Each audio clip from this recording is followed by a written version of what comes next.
Hello, I'm Dr. Scott Watier. And I'm Tommy Welling, and you're listening to the Fasting for Life podcast. This podcast is about using fasting as a tool to regain your health, achieve ultimate wellness, and live the life you truly deserve. Each episode is a short conversation on a single topic with immediate actionable steps. We cover everything from fat loss and health and wellness to the science of lifestyle design. We started Fasting for Life because of how fasting has transformed our lives, and we hope to share the tools that we have learned along the way.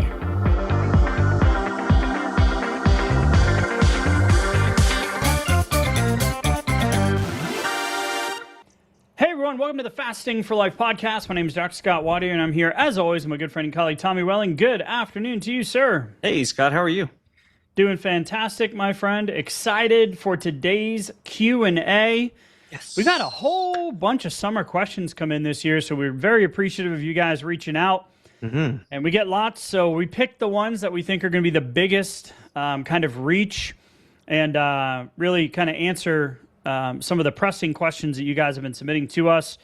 And Tommy, it still amazes me, this many episodes in and this many years in, we're still getting new questions and new things that we can talk about. Yeah, so if absolutely. you are new to the podcast, thank you for joining us. Thanks for giving us a listen. Happy you are now part of the Fasting for Life crew. If you want to know more about how fasting transformed our lives, head back to episode 0, episode 1, give it a listen. I'll give you some insights into how fasting transformed our lives, why we do what we do, why we have the podcast, the challenges, the resources on the website, the coaching, etc.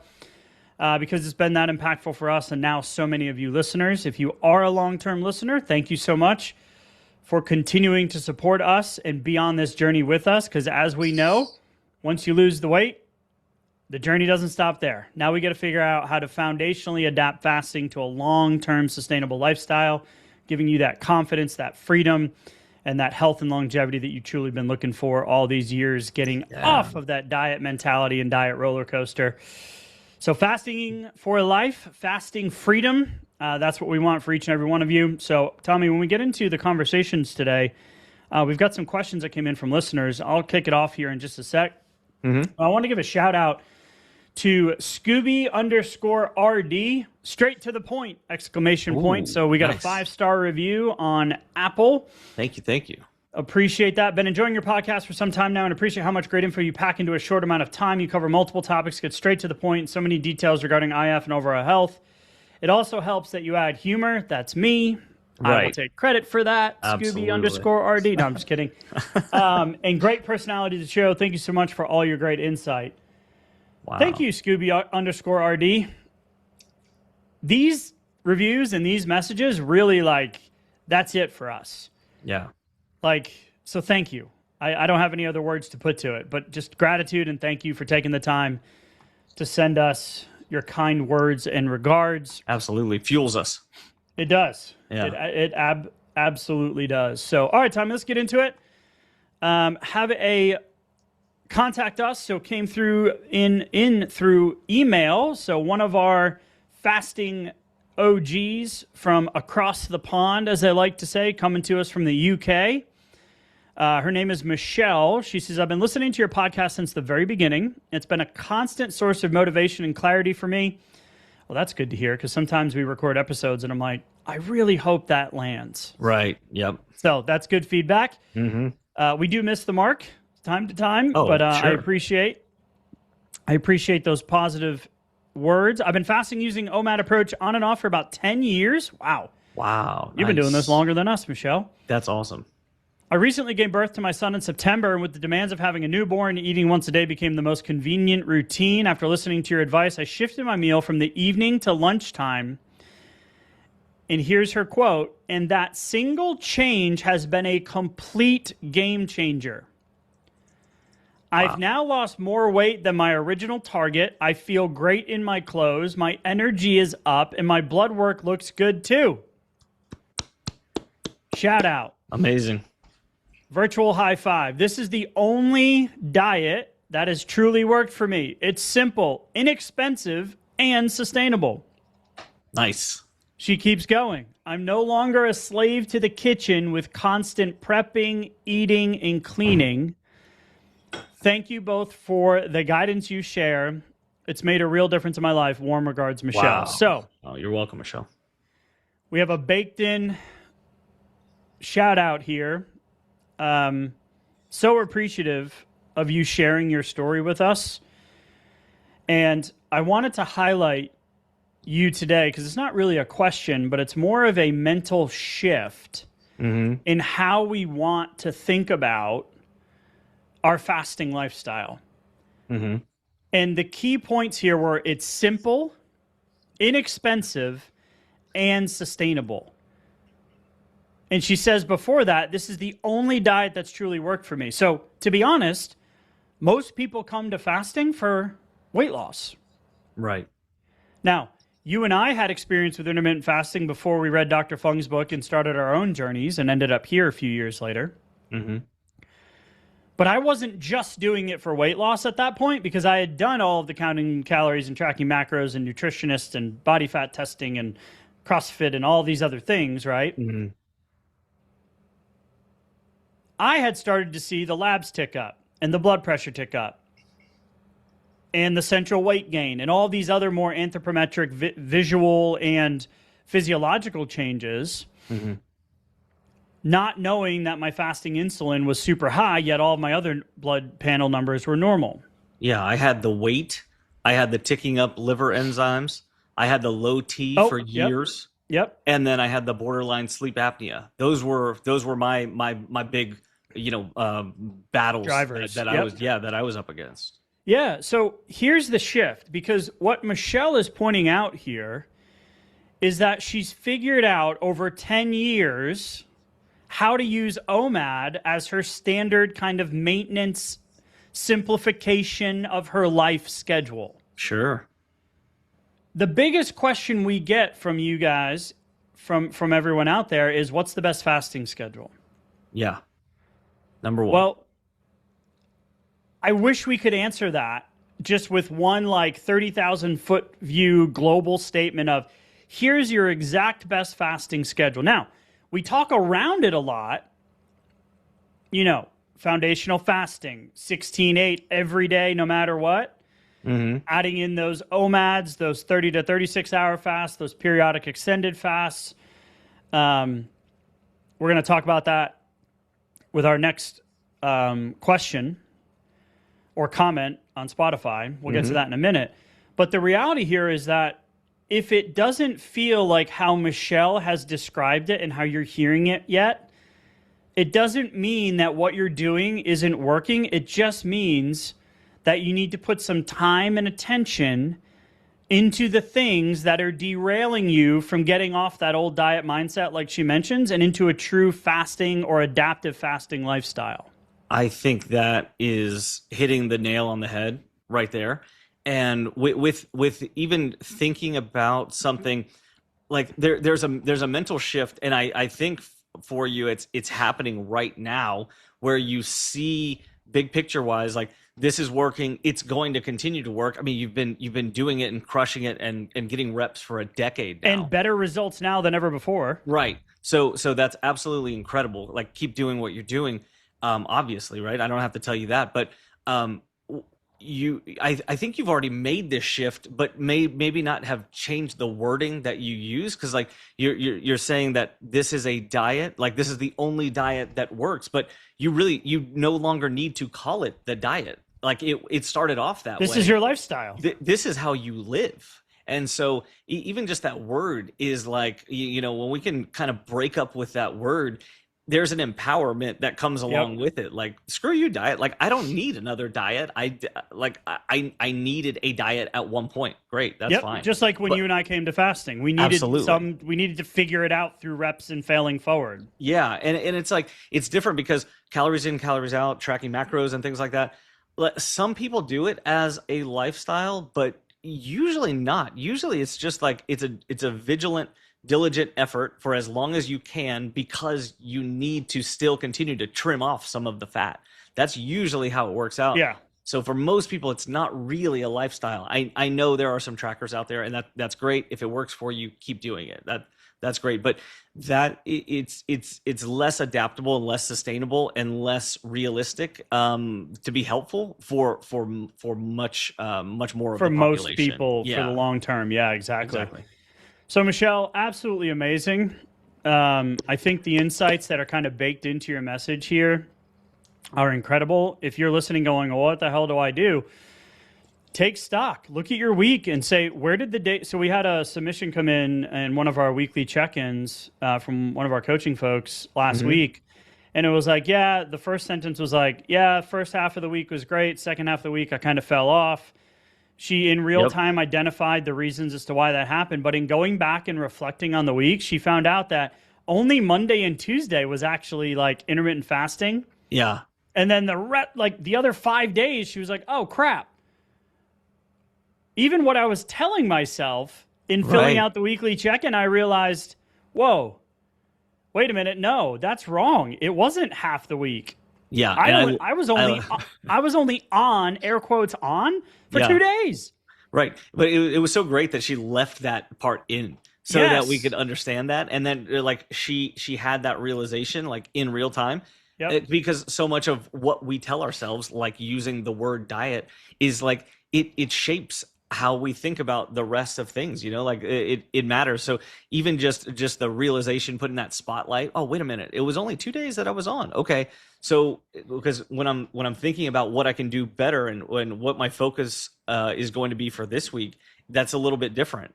It's not just the first half. It was the first third of the week.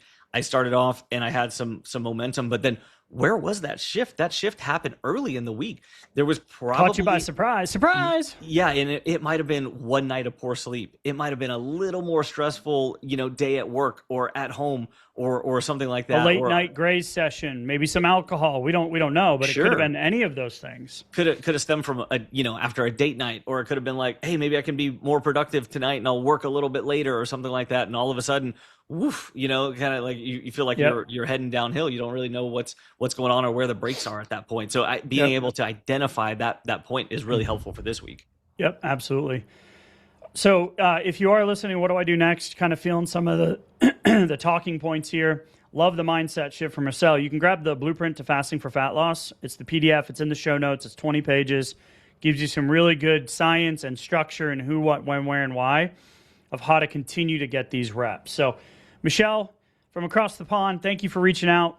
Thank you for sharing your story and allow us to have a jumping off point to some of the bigger principles that we truly live and breathe with fasting for life as a lifestyle and not that old diet mentality. All right, Tommy, let's go to the next one. Coming to you. Mm-hmm. So over on Spotify, we got a submission here, a comment from Maddie L. And she says, I'm a woman in my early 20s, have a degree in health sciences. Love that you guys are huge proponents of fasting. I was overweight for the last 3 years, or have been, whereas during my younger years, I used to be in the best shape of my life. I can 100% relate. But I do think you guys negate the benefits and sometimes the necessity of longer than a 24-hour fast. For example, 24-hour fasts do not work well for me. I think it'd benefit more listeners to cover benefits of longer fasts. So I'm really, really glad that you put this here. And this was on episode 271. So Maddie, hopefully, in the meantime, you've been able to see some of the other episodes and check some of those out, because we definitely have a lot where we talk about the benefits of some of the longer fasts. So maybe you just haven't heard that just yet. But like, for example, my foundational fast at this point is a 20-hour fast daily. That's my like maintenance foundational floor. But I still regularly love to go to 36 to 48 hours. Once a year, I'll do a 5 to 7 day fast, because I feel like that's a really good reset for me. I feel really well. It gives a nice mental break just to remove some of that food noise. And it's just like, flexing that muscle is just something important to me. It's just part of who I am at this point in my fasting journey. So, but you going beyond the 24-hour mark, I mean, my favorite benefit as someone who was overweight is the fact that you get additional burn time. So that additional burn time can be the difference between, hey, I'm doing OMAD, or maybe I'm doing some good nutritional 2 meals a day over here, but I want some more burn time. When you go to around 23 or 24 hours, depending on exactly what you're doing within your nutrition opportunity windows, there might not be a whole lot of caloric deficit left there. There might not be a whole lot of margin. So maybe if there's only, let's say there's a 500 calorie deficit, then if you were doing that very well and diligently every single day, then in theory, it's approximately 1 pound of fat per week. And so for some of us, depending on how much weight you have to lose, how long you've been doing this, or how well things have been working in the past, that might feel a little bit slow, or it might be a little hard to measure even from week to week, because that can easily be overridden by just 16 ounces of water that changes spots in your body within your hydration buckets. So to your point, I love the idea, and I love doing a 30 or a 36-hour fast. There's absolute really, really good burn time during that, where it gives you a little bit more, not like leeway to do worse things during your nutrition window, or to like go off track or add in some more calories or whatever, but it gives you a little bit more buffer. It's just like having a financial cushion. Like, do you really want to, measure out your bills to the penny for the month if you don't have to? No, I mean, you'd rather have a little bit of a financial cushion so that you don't have to be just, scraping to the penny. So same thing with your calories, or with your, with your fasting, burn time. You don't really want to be trying to measure it out to the penny, if that makes sense. It's nice to have a little bit of buffer in there, buffer burn time, right? Yeah. What episode was that comment on, Tommy? I don't remember. The comment was on 271. Okay, so on 214 we talk about extended fasting. 215, excuse me. Mm-hmm. And then we've done multiple conversations around 7-day extended fast. We have a resource on our website. It was one of the first resources we ever created. It's the fasting timeline, and it gives you all of the checkpoints of what happens post 24-hour fast. Yeah. So stem cell regeneration, BDNF in the gut, GABA, autophagy. We've done dedicated episodes on that. What we just find is that most people, if they don't have a lot of foundational fasting reps, the extended fasts are more difficult, and something that's more of like, I'll try it, it didn't work, I could never see myself doing it. Yeah, and it's not really part of the long-term plan. So yes, we do talk a lot more about getting sustainable results week over week, like Tommy was saying, with going from 16 all the way up to 36-hour fast. So every week I minimally do a 24 to 30-hour fast. When I notice I'm feeling a little off, or a little like I need a reset, I'll do a 48 to 72-hour fast. We're about to do one here inside of coaching, and or actually when this comes out, we would have just done an extended fast with our coaching group. Mm-hmm. I like to do a 5 to 7 day fast a couple of times a year, because there are so many physiological benefits that take place by putting in these extended fasts. So if foundational OMAD isn't working, because OMAD can be a intentional weight loss strategy, an intentional maintenance strategy, it can also be an unintentional weight regain strategy. Yep. Right. Absolutely. So totally love where you're coming from. Hopefully you'll hear some of those, or be able to find some of those other episodes where we go into the extended fast, and that resource, like I said, is on our site. But yeah, to your point, getting into that 30 to 36 hour mark for insulin sensitivity is huge. The plateau breaker, the 48 to 72 hour fast, right? And the 1 year reset, the 1 to 2 time a year reset, that 5 to 7 day water fast, we absolutely love it. So keep going. Thanks for the comment. Thanks for listening. Appreciate you submitting it. Absolutely. Tom, let's go to the next one. This one came in from Al. This is a really great question. Now, we've done a couple of episodes specifically about how our families navigate this junk food-filled, refined, processed, convenient, Frappuccino-filled food world that we live in nowadays. Right? The Pop-Tart that I ate growing up is not the same Pop-Tart that's on the shelves these days. Yeah, it wasn't great back then, but whew, man. Yeah, not in size or in ingredients, right? Yeah. So his question is, I think about how kids ages 2 to 10 are eating 6 times a day. Are we setting them up for failure later in life? This one stopped me in my tracks. Yeah. Yeah, we haven't heard it phrased like that before, but I like the concern where you go, wait a minute, this somewhere along the lines, I was on the wrong track and I had the wrong expectations, the wrong meal timing, frequency, all of this kind of stuff that just becomes culturally, just part of what we do and who we are. And then it comes so far as to just go, yeah, maybe I'm going to skip a meal or two. And then people look at you like you're insane because they've never heard this before, or they haven't ever done that before. So I like the concern. And yeah, I mean, just recently I was thinking about this because I have a 1-year-old, and he was kind of coming out of not feeling well for a couple of weeks. And he was getting to that point where he was starting to have multiple meals during the day. But he only had a few days like that, and then he got sick, and so he wasn't eating very regularly, mostly just milk, not solid food, because his appetite just wasn't great. So I went and looked up, and this was just a few weeks ago. I went and looked up, just out of curiosity, what is the total daily energy expenditure for a 1-year-old? Turns out it's around 1,000 calories a day. As crazy as that sounds, because my energy expenditure calculated out is around 2,200. And so to be basically half, but he's 1/8 my weight, was mind-boggling in the moment, which is exactly why I absolutely love this question coming up. So, yeah, so thinking about this, big picture, I resonate with this question because I say this to my wife often. I'm like, man, it feels like there's cupcakes and donuts and junk food at every sporting game. Yeah. At twice a week in school. Oh, yeah, I had a cupcake today. Wait, it was somebody's birthday. Somebody's birthday, yeah, of course. Oh, okay. And then when our son Noah is in daycare a couple days a week, it's like he eats with us in the morning some days. We don't force it. And then he goes to school, and it's like snack time, and then it's lunch, and then it's snack time, and then it's coming home and snack time, and then it's the pre-pantry raid before dinner, and then it's the food before bed.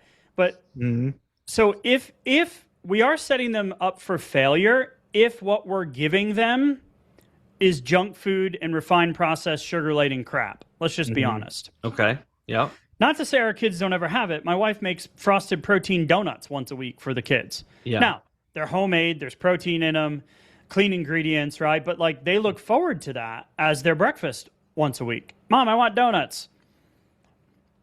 Versus the Shipley's donut,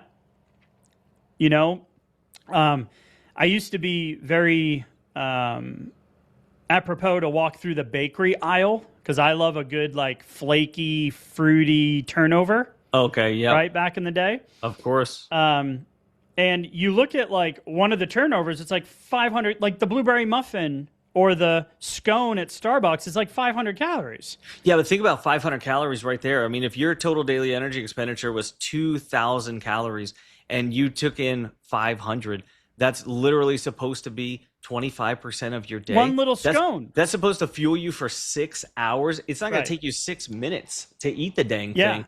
8 bites 6 later. hours worth of fuel. That's crazy calorie density right there. Yep. So I agree with you. And this is just how we do it. I'm not telling parents out there what to do by any means. Of course. I can only speak from the life-changing experience of having children, right? Of what we do and how do we... And I had a conversation with our nanny the other day. And so during the summer, a couple times a week, we have someone come in and help because I work from home. My wife's in clinic. So, 4 or 5 hour blocks a couple times a week. And we've known her for a while, but she used to work at the kids club at the gym, and she's fantastic. And so she's getting to kind of figure out the rhythm of when our kids eat lunch and what they eat and what our food choices are. And she was here early the other day, and I was like, yeah, the big kids will come down and they know that they've got the protein burritos and they've got the Greek yogurt bowls, and they've got the oatmeal, the protein oatmeal, and they've got all. And I realized, I go, hey, by the way, you're going to hear the word protein a lot in our house, right? Yeah, you can have the snack, but what's your protein choice as they get a little bit older? But to your point, Tommy, why? I mean, from 3 to 5 years, it's 12 to 1,800 for 3 to 5 year olds. That's their estimated total daily energy expenditure. Yeah, Why? that's more than a lot of full-grown adults, too. Yeah. Why? Yeah. Because my wife, when she's cutting to try to lean out, she's around 1,800, 1,900 calories. Mm-hmm. So my 5-year-old is the same. That's why, the old adage is like, man, if you have boys, get ready for that grocery bill because they just eat 24/7, right? They're like empty pits. Right. So it's not the frequent eating, it's the food choices or or what you're providing them to eat, right? Yeah, true. So when you're looking at 6 to 12, it's 1,400 to 2,200. My TDE is 2,385. Mm-hmm. I sit behind a desk, I get my walks in, I do my 3 to 4 resistant training workouts a week. So your growth rate, the brain development, the brain uses about 25 to 30% of our daily energy reserve. Yeah. But theirs is growing. Plus their activity level. My 4-year-old never stops moving. Even in the movie theater, he's jumping around. He's moving, constantly moving. So you've got the increased physical activity. You've got the growth spurts. You've got the brown fat activation. And then 13 to 19 years, you've got puberty, muscle mass development, 1,800 to 3,200 calories for calories per day for an 18 to 32-year-old. Never mind sports and brain stimulation at school and all these different things that are taking place. So no, we're not setting them up for failure as long as we're providing them with quality nutrition most of the time. And my kids now know that carbs give them energy, protein builds their muscle, and fat is great for their brain and their focus and their sleep and feeling good on a day-to-day basis. Sure, yeah. Right? If you think about the number of calories right there, how the only way for them to get in that nutrition is going to be through multiple feeding opportunities far more frequently than we need them. Because we have larger stomachs, we can design our food intake to meet our caloric needs also, with respect to our caloric density. But like, for example, for them, that turnover may be fine. Like for you and I, it's supposed to fuel us for 6 hours. That's not exactly fine because we can just house the thing in a few seconds, and it's not going to make a dent in the size of our stomachs. Whereas, for a 5-year-old, if they were eating something like a turnover, which maybe it's not the best choice, right? But at the same time, they're probably not going to house the whole thing immediately. Also, it's probably going to take them a little bit longer. They're going to, and they might not even eat the whole thing because it doesn't feel great to eat the whole thing. So it's kind of it's a different equation. And so just to understand, they're going to need, multiple feeding opportunities, and that's okay. I think also the other thing is, sometimes going into teenage years, like what was the case for me, was kind of not off-ramping from that number of frequency of feedings. Like my parents and grandparents, they were still under the impression like I needed more feeding opportunities more frequently than I really did. And it didn't feel comfortable at the time, but there was still some pressure like, oh no, you're not going to eat what I cooked. And so there was hey, some, finish your plate. Your mom worked hard. Yeah. I cooked this. Starving kids in Africa. So there's a lot of built-in learned behaviors. Like in my house, it was always soda with dinner, and then it was post-dinner between bedtime when the TV was on. It was popcorn and chips and ice cream. And, so there is that component of it as well. So my last point here is my wife and I try to model, what we eventually want our kids to learn and do. Mm-hmm. So when I fast and they're like, oh, is dad eating tonight? I'm like, no, I had a big lunch. I'm not hungry. They're like, oh, hunger. If I'm not hungry, I don't need to eat. Yep. And I asked them, like, we had a really lazy day this last weekend. We didn't have anything on the schedule other than church, and it was great. That's nice. We were watching a movie in the afternoon. Everybody was hunkered down on the couch, and my daughter goes, Dad, can I have a snack? And I was like, you can, but are you actually hungry? Or are you just kind of bored and want to do something? She's like, Great question. I think I just want to do something. I was like, all right, let's go outside. Yeah. We went outside. We played for a little bit, came back in. She's like, Dad, I want a banana. I'm like, great. That makes sense. Because we have that mindlessness that's built into our behaviors at this point and that learned kind of behavior over the years. Yeah.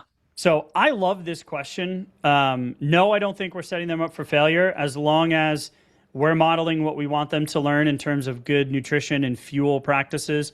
And obviously, we're not just feeding them junk all the time in the world that we live in, which I complain to my wife often about, the daycare snacks and the treats and the post-sport games kind of options. It's like, oh, here's some Doritos, here's some fruit snacks, and here's a Gatorade. I'm like, oh, well, there's 120 grams of sugar. Great. Right. So anyway, Al, love where you're coming from. Love the question.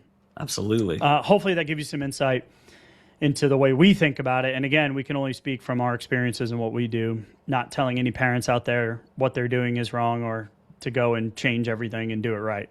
By no means, hopefully it didn't come across that way. Of course. All right, last one here, Brenda. This is a tough one, Brenda. Brenda said, morning, I was trying to find the water that you talked about in May 10th of 2021. I'm like, I have no idea what I did yesterday, Brenda. But she said, I was trying to find the water that you talked about when you get bored with water. I can't seem to find it, LOL. Okay, so that's years ago. I don't know if what I'm doing now is what I was doing then, but I can tell you what I do now. When I get bored with water, I do Element, LMNT. It's an electrolyte packet with sodium and electrolytes in it. Mm-hmm. I love that. That spices up my water. They just came out with lemonade and pink lemonade. There's a link in the show notes for a free sample pack. If you order through it, you can order a pack and then you get all the flavors. Mm-hmm. I also like the HEB brand, the Kirkland brand sparkling water, the cans. I like the glass bottled Mountain Valley sparkling water. Yeah, that's good. That's good. Yep. I also like an occasional flavored water, like a Waterloo, or a what's the other one that's always in my fridge? Well, LaCroix. Yeah, we don't. Spindrift is another one. That one's usually in our fridge. That's kind of fallen out of favor with me. Mm-hmm. The LaCroix, LaCroix is how I would pronounce it. And then there's another great one here out of Austin in Texas called Rambler. Mm-hmm. Yeah. So I kind of like ebb and flow with these things, but when I'm bored with water, I always have my LMNT, and then I always go to some form of sparkling water, and those are the ones that I'm kind of using these days. Anything else you want to add to that, Tommy? I think a nice glass, some ice, maybe even some do something a little interesting with your ice cubes too. Can be a nice way to kind of mix it up and just make it a little bit of a routine where you're doing some little things to enjoy that, so that you can feel good, even if other people are eating around you, maybe the family's eating or friends are eating, and if you just want to be sipping on some of your hydrating water, or you can take one of the Element packets, like one of the chocolate ones, put some hot water in there and sip on that like a hydrating warm drink that can be really comforting. Especially when the weather is cold, but also in the evening time too. Make sure you get some good hydration in the evening time so you don't wake up as dehydrated. That's a nice way to do it as well. Yep, absolutely. Love it. So hopefully that answers your question, Brenda. No idea what I was doing on May 10th, 2021. All right. But appreciate you reaching out. So, all right, Tommy, that wraps up today's Q&A session. If you're looking for more support, you can head to the show notes, grab a resource, submit a question. So appreciative and grateful of being on this journey with y'all as we figure it out together. As always, man, thanks so much for the convo, and we'll talk soon. Cool. Thank you. Bye. So, you've heard today's episode, and you may be wondering, where do I start?